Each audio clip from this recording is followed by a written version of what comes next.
Siemanko ziomeczki, witajcie w 6. już odcinku z serii dla początkujących.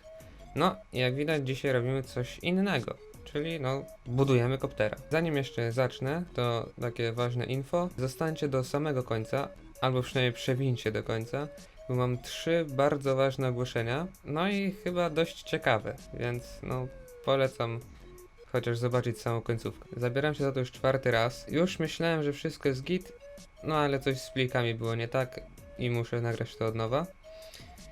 Więc niestety kilka rzeczy już będzie zrobione, na przykład tutaj już niestety mam to wlutowane, chociaż to nie jest obowiązkowe, później wytłumaczę o co chodzi. No i najgorszy minus to jest, że tu już mam to ogarnięte, ale na szczęście nie jest to aż tak trudne, więc mam nadzieję, że sobie poradzicie. No to zaczynamy od samego omówienia, co ja tutaj mam. A mam tak, rama to jest mój projekt, The Stick. Tak wygląda normalnie zrobiona, czyli top plate jest na górze i wszystko jest w normalnej orientacji.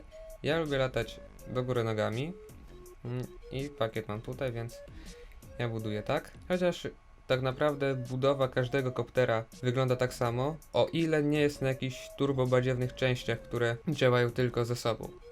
Więc niezależnie co kupiliście i co wybraliście z tej listy z poprzedniego odcinka, wszystko powinno być tak samo i wszystko powinno tak samo się budować. Więc rama, tutaj takie o. Dalej kontroler Pyro F4.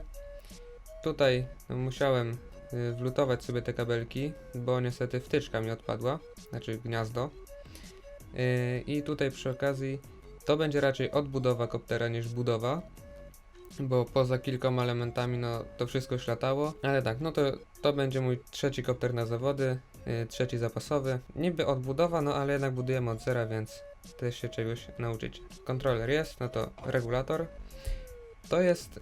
On wygląda jak Holybro Tekko, ale to jest Airbot Typhoon, chyba, tak się nazywa. Mam nadzieję, że będzie działał długo. Tutaj oczywiście Pigtail ZX-T60 i przewody 14 AWG.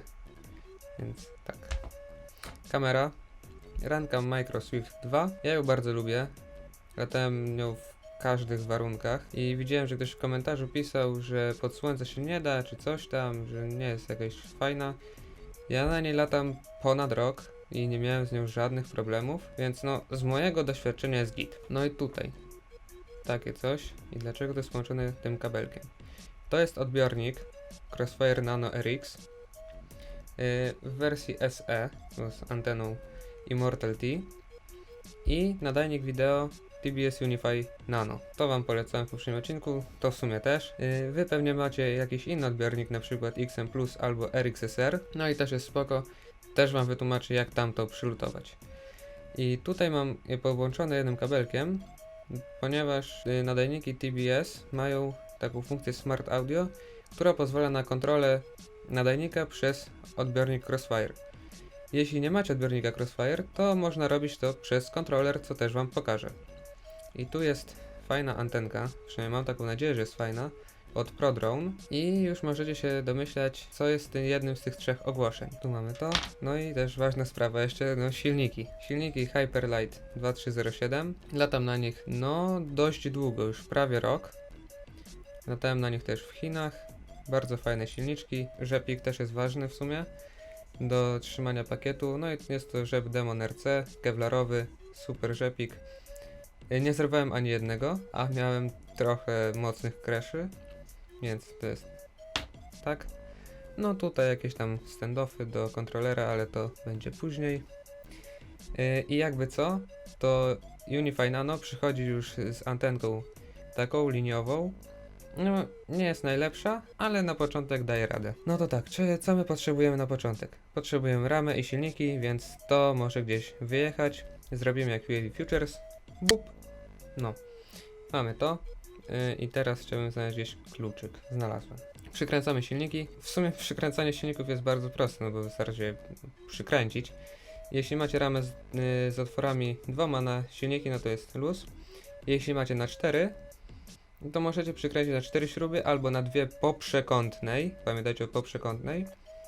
I ważna rzecz, uważajcie na długość śrub, żeby nie weszły one w uzwojenie, bo wtedy w najlepszym wypadku no to będzie słabo po prostu latało, a w najgorszym wypadku można spalić nawet cały regulator z silnikiem, więc no tak średnio. No to przykręcamy, no i pewnie damy po prostu przyspieszone tempo, jak będą jakieś rzeczy, które się po prostu powtarzają.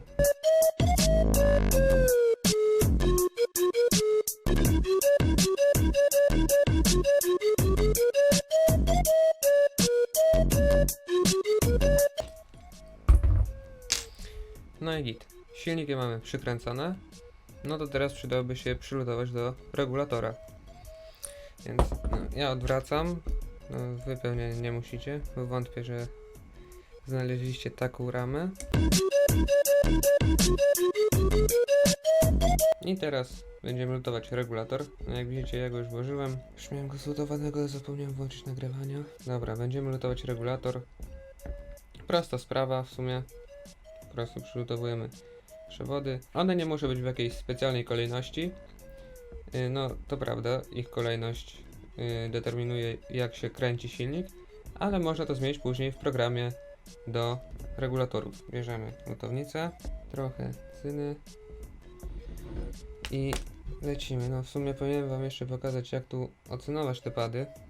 To jest bardzo proste, dajmy trochę cyny na grot, przykładamy do pada, dokładamy cyny i jest git. Już to wam pokazywałem to chyba z 5 razy, tylko że szkoda, że nic się nie nadaje. No i lecimy z tematem. Te luty nie muszą być jakieś przepiękne. Ważne tylko, żeby się błyszczały. No i były w miarę równomierne, to wtedy nie są zimne. Czyli się nie odkleją. Bo taki matowy lód, jak jeszcze jest nierównomierny, to jest dużo większe ryzyko, że on się odklei lub nie będzie dobrze działał.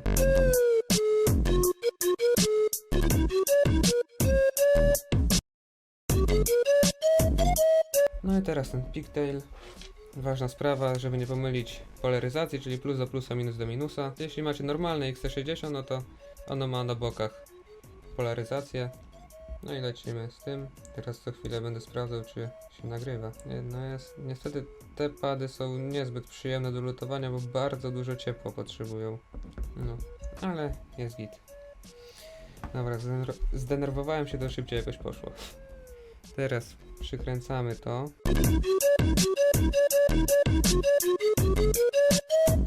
O, dobra, git.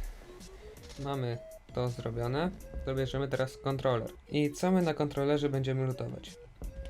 Tu jest ważna rzecz, ta strzałeczka. I ona pokazuje, gdzie kontroler prosto z pudełka myśli, że jest przód.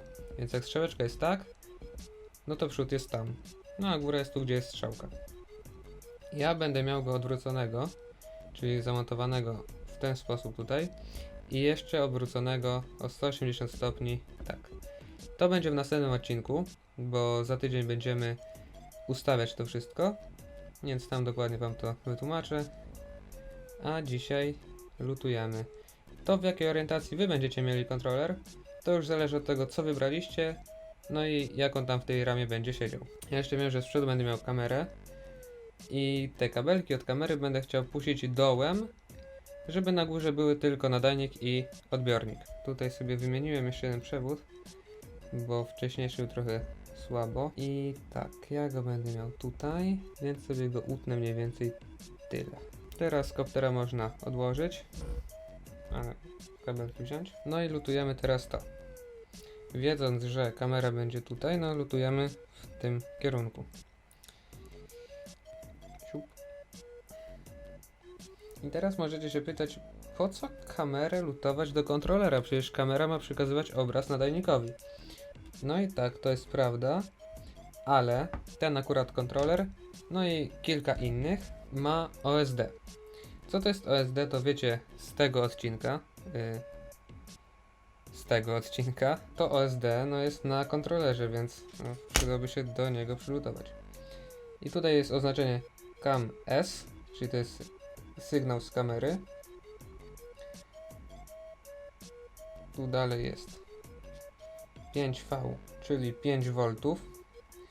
Większość kamer teraz obsługuje dużo wyższe już napięcia. Na przykład Microswift ma od 5 do 36 V, ale wiadomo, stabilne 5 V jest lepsze niż jakieś nie wiadomo jakie, nawet 30. No i tu jest to też filtrowane, więc nie powinno być żadnych zakłóceń na wizji. Dobra, kamera jest przygotowana. To teraz odbiornik. Ja dzisiaj walczyłem z pół godziny z tym odbiornikiem, bo ja lubię, jak coś zbuduję, to lubię od razu sprawdzić, czy to działa. No i miałem trochę problem, bo ten odbiornik nie działał. A okazało się, że po prostu UART, czyli ten port, do którego się lutuje, no to z nim jest problem. I zamiast, tak jak tu jest napisane, do UART 6 się lutować, my się tu wlutujemy do UART 2, który jest tutaj. Więc bierzemy odbiornik i no teraz z tym wszystkim będzie trochę trudno, ale chyba dam radę. Gorsze rzeczy się lutowało. Zanim mi się internet włączy, to przylutuję zasilanie tego, czyli ground i plus 5 V. Pamiętajcie, że większość odbiorników działa tylko i wyłącznie na 5 V. Jak podłączycie więcej, to się spali. Więc no radzę nie eksperymentować. No i tak, ja tu będę się lutował do RX i TX. Wy, jeśli macie odbiornik XM Plus albo RXSR, będziecie się lutować do pada SBUS. No tutaj akurat jest w tym miejscu. Ja się lutuję do TX i RX. Więc trochę cyny i lecimy z tematem. I jest drugie. Teraz ślutujemy nadajnik wideo. No i tak, kamerę lutowaliśmy też do kontrolera, więc no nadajnik też będzie przylutowany do kontrolera. Tylko że znowu nadajnik będzie przylutowany tutaj do pada o nazwie video. No różne kontrolery mają tu różnie napisane, na przykład V-out, czyli video out.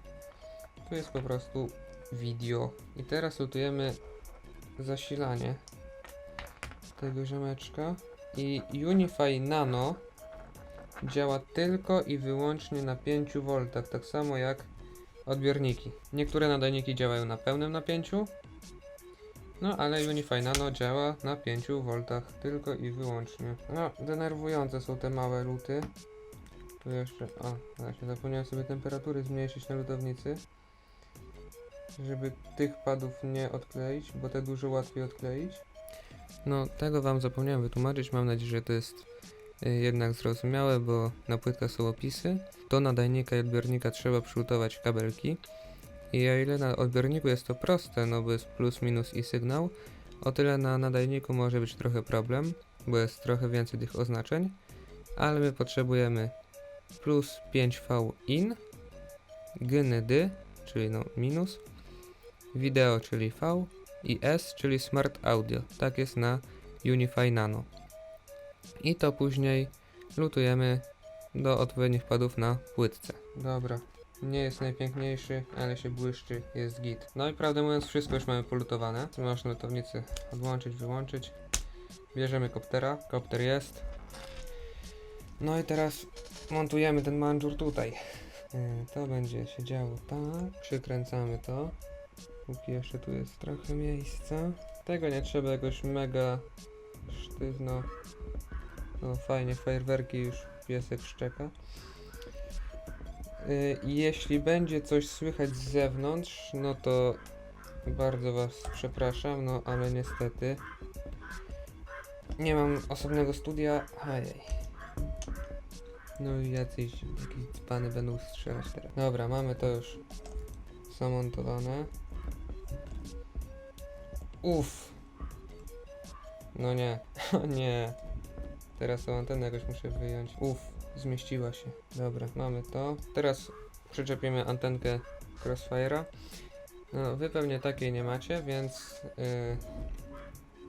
I pewnie macie dwie. Więc tak, najprostszy sposób. Bierzemy trytytkę dookoła ramienia. W taki sposób, żeby ona wyszła później tak.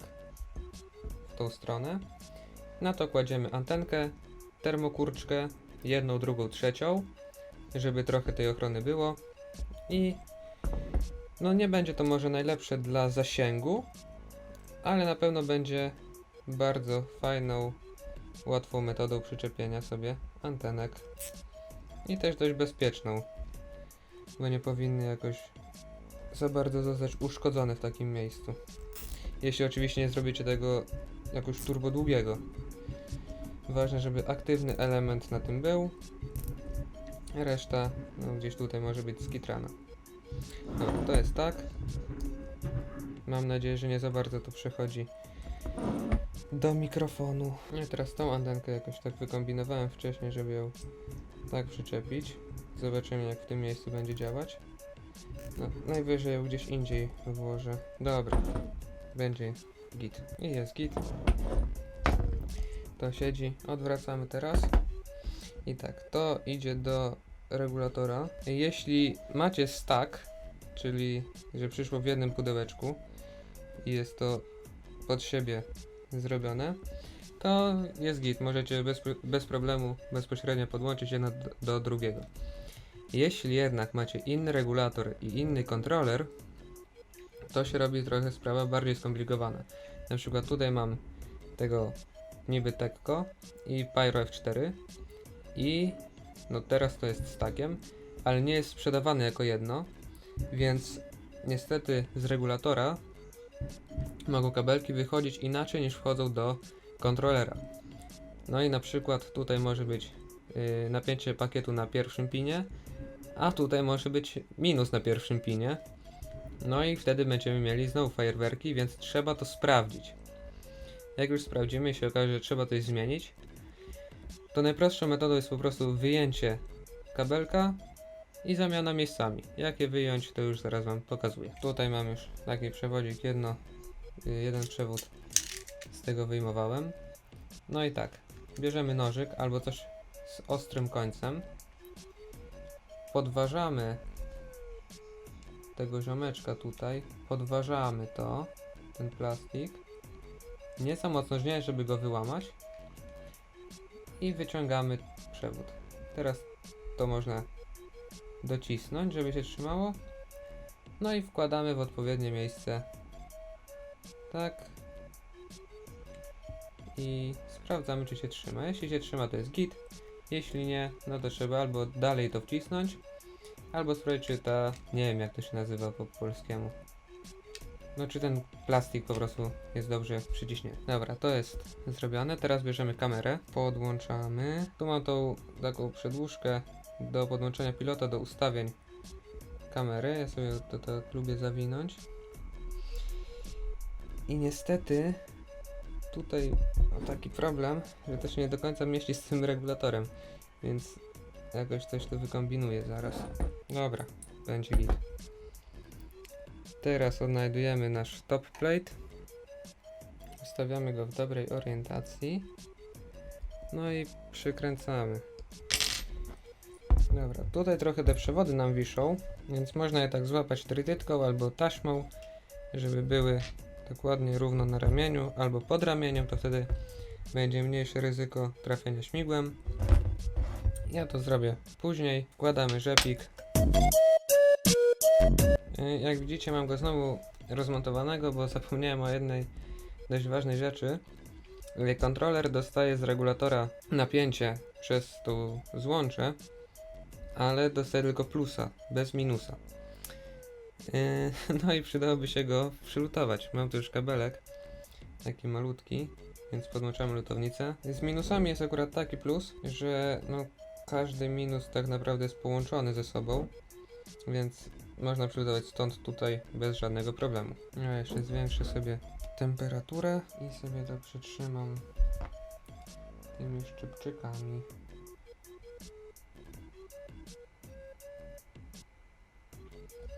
Dobra, jest to przylutowane, teraz już można odłączyć lutownicę definitywnie.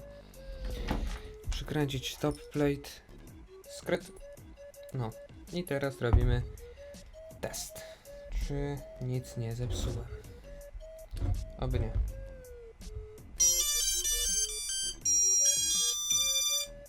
No i jak widać wszystko działa.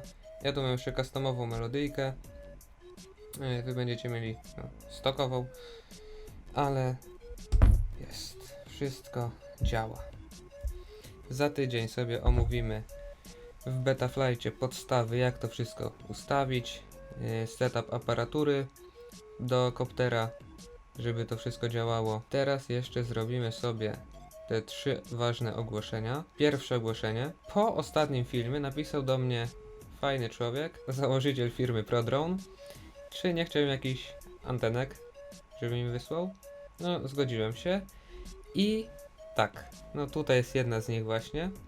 Ja sobie je potestuję, zrobię jakąś krótką recenzję i kilka z nich też będzie w giveawayu do wygrania, więc no taki plus. Druga rzecz, jak już pewnie niektórzy z was widzieli, bo wczoraj wrzuciłem na fanpage'a, mój profil na Patronite został zaakceptowany. Dla tych, którzy nie wiedzą, co to jest Patronite, jest to taka strona, która pozwala wam jako widzom wesprzeć finansowo autorów, czyli na przykład mnie.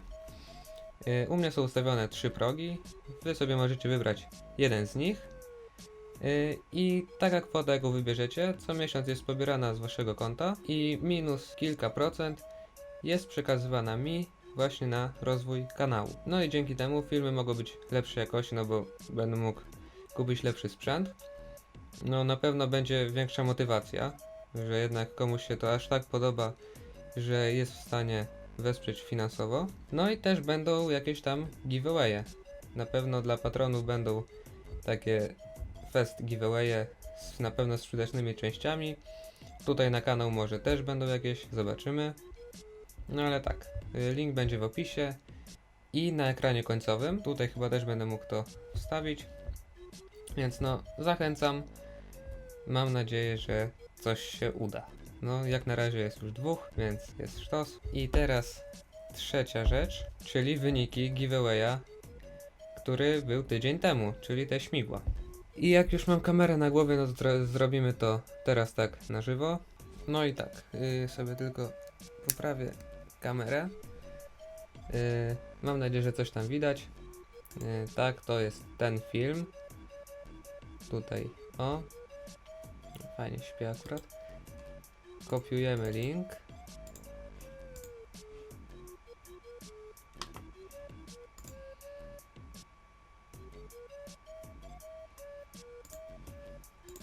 Kopiujemy link. I no jednak nie będzie po numerkach. No niestety robiłem już testowe losowanka. I ja nie razu nie wylosowałem numerka, więc robimy random comment picker. Wklejamy. Filtrujemy podwójnych, czy tam tych userów i get YouTube comments. Unikalnych jest 52, tutaj ten. No i ja w sumie wyjmę kamerę z mojego fest mocowanka, żebyście lepiej widzieli. I lecimy start. I zwycięzcą jest Maniek 666, pozdro Franek.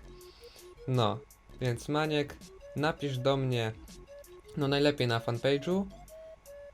No i się dogadamy jak, no oczywiście adres do wysyłki, czy mam to wysłać. Mam nadzieję, że takich giveawayów będzie więcej, że będzie też więcej rzeczy, że kilka osób będzie mogło wygrać. No i tak, mam nadzieję, że się dzisiejszy build podobał. Mam nadzieję, że Mańkowi się śmigła też spodobają. Widzimy się za tydzień w ustawianiu koptera. Nie zapomnijcie o moim Patronite. Serdecznie was tam zapraszam. Tak samo jak na mojego fanpage'a na Facebooku. Subskrybujcie, dzwoneczkujcie i komentujcie. Jak się podobało, dajcie też łapkę w górę. Widzimy się za tydzień.